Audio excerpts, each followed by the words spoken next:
Pisaram-lhe o peito, onde já não havia coração que sentisse a dor. Olá, sejam muito bem-vindos ao canal Liber Audiolivro. Eu sou a Giovana e hoje vou ler o conto Como Ela o Amava, de Camilo Castelo Branco. Se quiser informações sobre o autor, clique no card que aparece no canto direito superior ou no link na descrição do vídeo.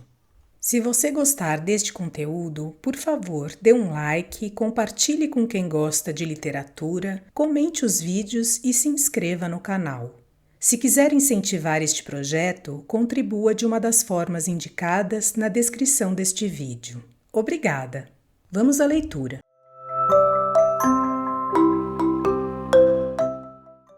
Aos 24 de agosto, na povoação chamada Cavés, cuja ponte sobre o Tâmega extrema pelo norte as duas províncias do Minho e Trás-os-Montes, celebra-se a festa de São Bartolomeu, santo gravemente infesto a Satanás. Vêm aqui, de muitas léguas em volta, dezenas de criaturas obsessas. E para notar que raro homem ali vai incubado de demônio. As mulheres é que, por cima de muitas outras penas, sofrem o dissabor de serem visitadas pelos espíritos infernais, caso único, a meu ver, em que os sobreditos espíritos se mostram espirituosos. É de saber que o demo tem caprichos sujos, e nisto, como em muitas outras coisas, parece homem com ressalva do leitor. A legião deles que se entranhou na vara de cochinos era indecente. São Jerônimo, na vida do Beato Hilarião, conta de um formidável demônio que se alojou num camelo, o qual, levado à presença daquele santo, urrou, caiu e desfez-se do sevandija que o incomodava. O mesmo conta Frei Luís de Souza de um urso possesso que, ao sinal da cruz de São Bartolomeu dos Mártires, caiu, estrebuchou e morreu. Também se mete nos legumes o maldito. O mesmo santo farejou-o nos feijões fradinhos. Já é condição muito rasteira ou muito má vontade aos feijões em ódio aos frades. Afirmam insígnios autores que há 6 espécies de demônios: ígneos, aéreos, aquáticos, subterrâneos e lucífugos. Anda a gente cercada destes malandrins que zombam da polícia e fazem praça do seu despejo até ao escândalo de se meterem nela. A mim, pois, não me espantava o grande concurso de mulheres endiabradas que vi na Romaria de São Bartolomeu, em Cavés. Do usurpado senhorio de algumas, direi que me fez inveja a besta imunda. Eram desempenadas raparigas de Barroso, escarlates e possantes como as matriarcas do gênero humano. Pulsos de ferro, olhos coriscantes e formas tão esculturais de beleza antiga que eu fiquei cismando se o demônio desengraça com as raças adelgaçadas e vai às montanhas procurar corpos com capacidade de o receberem. Ainda bem que vai. Se assim não fosse, a sala de baile havia de ser um pandemônio. E quem sabe se é? O regirar vertiginoso dos bailados não parece coisa macabra, doidice satânica, vórtice em que as almas vão redemoinhando até caírem nas fauces do dragão? Eminentes sábios e santos estão comigo. Ouçamos o congregado Bernardes. Que o que baila e dança tem parte de louco e furioso, basta vê-lo de fora para confessá-lo. Aqueles mesmos movimentos do corpo, tão vários, tão ligeiros, tão violentos, tão afetados, estão indicando que o siso está movido algum tanto do seu assento. E ajunta: bem certificados podemos ficar de que os bailes, danças e saraus costumam trazer consigo muitos pecados. A não ser assim, nem os demônios insistiram tanto em os persuadir. São Valeriano, na Humila Sexta, De Otiosis Verbis, diz que as danças são laços do demônio que ajudam a dar muitos garrotes.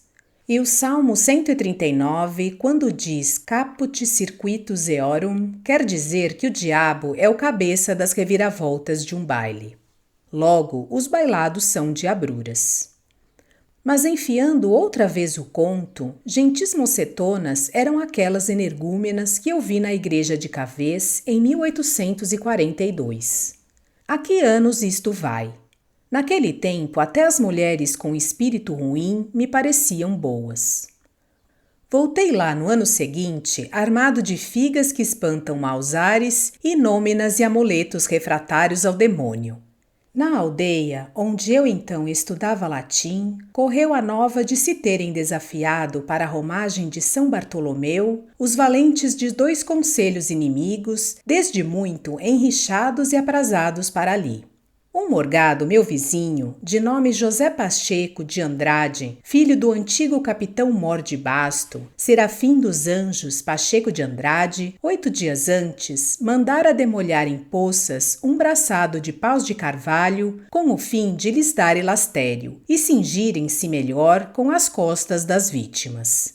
Estes preparatórios aqueciam-me o ânimo belicoso, posto que os tibantes da terra avisadamente se rissem dos meus 15 anos. Por 9 horas da noite do dia 23, saímos em Malta, caminho da ponte de Cavés, uma légua distante. Por volta de 11 horas fizemos alta numa aldeia chamada Arosa, convizinha dos montados por onde se estendia o arraial. Ali reuniu-se conosco uma estúrdia que vinha dos lados de Serva e nesta os mais graúdos brigões da comarca, homicidas igualmente impunes que arrogantes e espécie de barões feudais, a cujas barbacãs não ousavam chegar às justiças del rei. A cantadeira da estúrdia era uma rapariga de 18 anos, cécia e talhada a primor, carregada de ouro, mas ainda assim leve como malfeula, saltando quando não cantava, rindo a escâncaras quando não saltava, linda como as dríades dos córregos, alegre como a felicidade das serras. Oh, que moça! Que legião de tentadores demônios ia nela! O morgado Pacheco de Andrade abraçou o maioral da turba e concertou o plano da batalha. Dizia o de Serva: eu quero ver-me peito a peito com o Vítor de Mondim. Um de nós há de ficar escutando a cavalaria. Que tens tu com ele? Perguntou o morgado.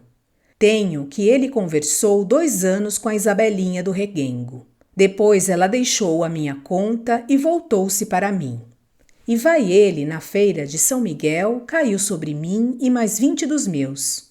Fiz face a todos, enquanto o pau me não estalou na cabeça de um. Depois caí debaixo de um bosque de estadulhos e estive à morte. Aqui tem o senhor morgado o que eu tenho com ele. A moça vale a pena? É esta que está a cantar. Guapa rapariga. Tens razão, lobo. Já correu o primeiro pregão dos banhos. Casas com ela? É a melhor lavradeira do povo, é de cara, ninguém no conselho lhe deita água às mãos. Então será bom que te poupes, lobo, nada de morrer. Que tem lá isso? Se morrer, já não preciso casar. Morra o homem e fique a fama. A este tempo cantava a Isabelinha do Reguengo. Quem quiser cantar comigo, há de ter no peito amores. Amam as aves cantando, entre arvoredos e flores. E o competidor respondia: entre arvoredos e flores, já te ouvi, linda pombinha, deixei-te ir sem te dar fogo, que eras doutro e nem já minha. O lobo de Serva ouviu esta copla e franziu a sobrancelha, envesgando os olhos ao cantor. Depois foi à beira de Isabel e disse-lhe: não cantes mais. Por que, João? Não cantes mais, faze-me isso. Ouço cantigas que me bolem cá no interior. Pois não canto. Vamos conversando, disse ela com alegre condescendência. À meia-noite entramos no arraial. Já o tiroteio tinha rompido das 2 margens do Tâmega. As balas assoviavam nas ramagens de carvalheira, onde se ajuntavam os caudilhos em conselho de guerra. Nenhum romeiro pacífico já se metia à ponte. Os atrevidos agrupavam-se nas extremidades. Os da esquerda esperavam a ronda de Serva, os da direita de Mondim. Na ponte passeavam uns 12 soldados de infantaria, idos de Guimarães. Pobres homens de quem os contendores não faziam caso nem conta. Os tiros pelo arder da escorva viam-se romper dos altos das matas fronteiras.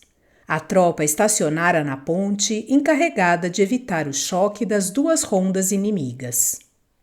Ora eu, prevalecendo-me da inofensiva presença dos meus anos, desci a ponte e atravessei-a como coisa que ninguém vira. Fui direito à igreja observar a luta de São Bartolomeu com o diabo. Era isto principalmente que me chamava. Quando cheguei, vi simplesmente 5 demoníacos, amarrados por 50 braços de pujantes barrosãos, enquanto o santo, de bom tamanho de pedra, era levado da cabeça de uma para a das outras energúmenas. O demônio rabeava nelas desencabrestadamente quando o milagroso granito lhes pesava. O padre levantava a voz também enfurecida e insultava desabridamente o inimigo do gênero humano, obrigando-o a ir esconder sua derrota nas profundezas do inferno. As raparigas desincubadas caíam sem forças no regaço das mães chorosas, arquejavam, iam-se a pouco e pouco restaurando e erguiam-se afinal sãs para irem depor no altar do santo o voto e rodearem sobre joelhos a igreja. Disseram-me que, passadas algumas semanas, todas estas moças casavam com os sujeitos que o demônio respectivo de cada uma tinha declarado. Que ofício adota o diabo às vezes? Assim mesmo, é o mais útil que eu lhe conheço. Quando volvi à ponte, já não pude romper a mó de povo que se baldeava de uma a outra margem do caminho e se desfazia em filas desordenadas, as quais pareciam serpentes negras a colearem pela ribanceira acima. Tinha começado a luta. A ronda de serva avançava da parte da além. A de Mondim, recebendo aquele movimento como sinal de batalha, avançou também. Ribombavam os abumbas de ambos os lados e guinchavam as requintas por sobre a vozeria da tropa que se esforçava em evitar o encontro de baioneta calada. O alarido das mulheres e rapazil de um e de outro lado retinia nos ecos das margens penhascosas do Tâmega. As fuziladas relampagueavam entre os matagais. A vertigem do terror estendera-se a todo o arraial. Diríeis que os demônios desalojados dos corpos das mocetonas, exasperados de raiva satânica, tomaram à sua conta fazer ali um inferno provisório, mesmo nas barbas de São Bartolomeu. Ouvi o retintim das baionetas sacudidas dos seus engastes pelos paus certeiros dos barrosãos, bandeados na hoste de Mondim. Divisei os 12 soldados espremidos entre as multidões inimigas.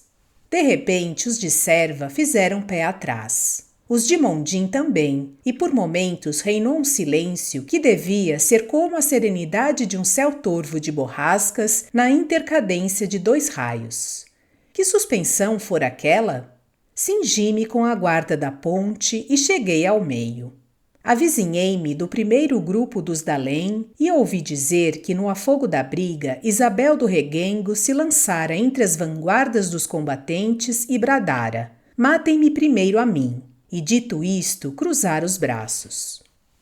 Vítor de Mondim reconheceu-a clamar aos seus: "Alto, meus rapazes!" E o lobo de serva, cobrindo-a com o seu argolado de cobre, exclamara: "Olhai que é minha noiva!" Assim se explicava o improviso regresso de cada exército aos seus arraiais. Caso digno de memória. É, pois, certo que Vítor de Mondim lhe queria muito ainda. Que milagre! 2 anos a vê-la todos os dias santificados, e andar 2 léguas para vê-la, 2 léguas tão queridas na ida e outras 2 tão longas e saudosas na volta. Por que assim deslealmente o deixaste, Isabelinha do Reguengo? Por que havias de ser tu mulher como tantas? Que átomos da peste das cidades coavam em tua alma, ó Virgem dos Arvoredos? Fui onde estava a gente de serva. Isabel comia cavacas e repartia delas com o lobo, que ensopava um lenço de seda em camarinhas de suor. Uns pimpões estavam encostados aos paus, cruzando com eles as pernas. Outros emborcavam grandes pichéis e canecas de vinho. O meu vizinho morgado, José Pacheco de Andrade, empanava a cabeça partida e desequilibrava as pernas, não já por causa do terreno, senão que o vinho desmentia nele o característico humano da posição vertical, conquanto o meu vizinho, mais que nenhum outro corpo, com grande glória de Newton, pendesse ao centro da terra. Aí, por volta das 3 horas, vieram parlamentares da LEM, propondo a passagem livre das rondas de parte a parte. O morgado tomou a si o encargo de responder e tartamudeou. Não há convenções, o mundo acaba-se aqui hoje. Disse e deu ares de se acabar primeiro que o restante do mundo. Cambaleou floreando o cerquinho elástico, tropeçou no próprio pau e caiu na calçada que, porventura, a fantasia rica e ardente lhe afigurou almofadada com toda a flacidez convidativa de um longo sono. Os parlamentares foram repetir com gravidade as palavras do ébrio. Rompeu de lá temerosa grita e logo o tiroteio. Lobo depôs o varapau e pegou da sua clavina de 2 canos. Isabel segurou-o pelos alamares de prata da jaqueta, rogando-lhe que se aquietasse. O bravo, que seguia a máxima do morra o homem e fique fama, sacudiu de si a moça e bradou: "Rapazes, a ponte!" Ergueram-se todos e o próprio morgado, lá das trevas espessas da sua modorra, ainda rugiu: "A eles!" Os de Mondim, quando ouviram o instrumental, avançaram à entrada da ponte. A passo igual iam ganhando terreno uns e outros. Uma voz estridente se fez ouvir por sobre a algazarra dos brados e toada da música. Era Vítor de Mondim, que bradava: "João Lobo de Serva." Lobo fez calar os seus e respondeu: "Quem me chama?" "É Vítor de Mondim." "Aqui estou." "Se és homem, sai sozinho, que eu também saio ao meio da ponte." "Nunca o diabo te mostrou homem mais homem. Aí vou." Isabel lançou-se-lhe ao pescoço, dando vozes de aflição e ternura. E ele repeliu-a com desamor de inimigo, exclamando: "Que diabo me pedes tu, mulher? Queres que eu caia aqui, morto de vergonha?" E eu estava de ângulo a espreitar, como um santo bispo de Sevilha diz em seus cantares, o qual santo, segundo modestamente confessa, espreitava de ângulo o batalhar de godos e sarracenos. Senão quando os 2 paladinos, adiantados de suas imóveis coortes, pararam a 20 passos com as clavinas aperradas. "Não há de ser tua nem minha", disse Vítor. "Tua, por Deus, te juro que não será", respondeu Lobo. E a um tempo desfecharam, e a um tempo bateram em terra os 2 moribundos arquejantes. Que horror de grita restrugiu então!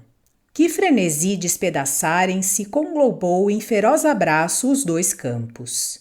Era um segundo duelo de homem para homem com 100 braços.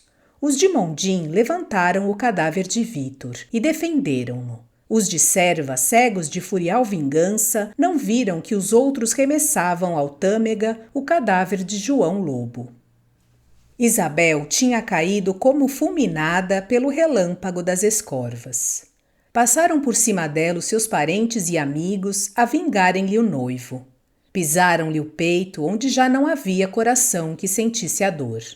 E eu aproximei-me, reconheci-a entre a multidão e pedi que me ajudassem a tirá-la da ponte. Assim se fez. Deram-lhe um encosto sobre as caniçadas de um carro de fruta e rodearam-na algumas mulheres temerosas que pouco depois a desampararam, fugindo ao silvo das balas.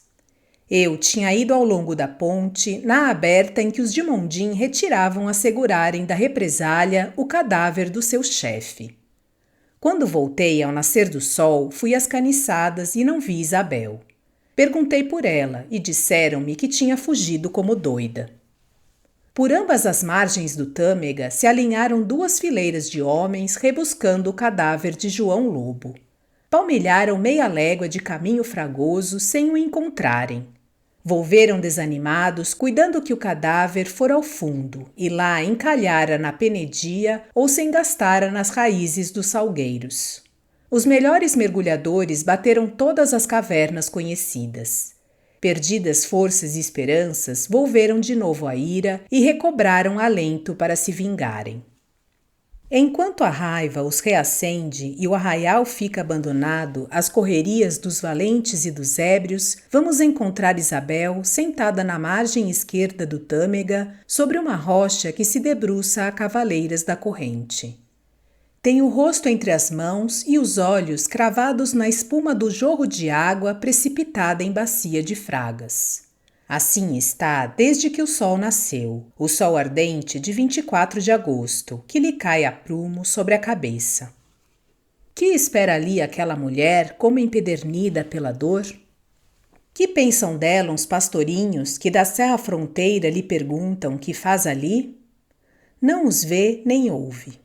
Espera o resvalar do cadáver do noivo no rolheiro donde não descrava os olhos pávidos? O sol inclina já ao poente e ela cerra as pálpebras e cobre-as com as mãos, baixando a cabeça ao regaço. Talvez que o fogo do céu lhe houvesse calcinado o cérebro e os lampejos da torrente a cegassem. A rocha em que Isabel está é puída e resvaladiça.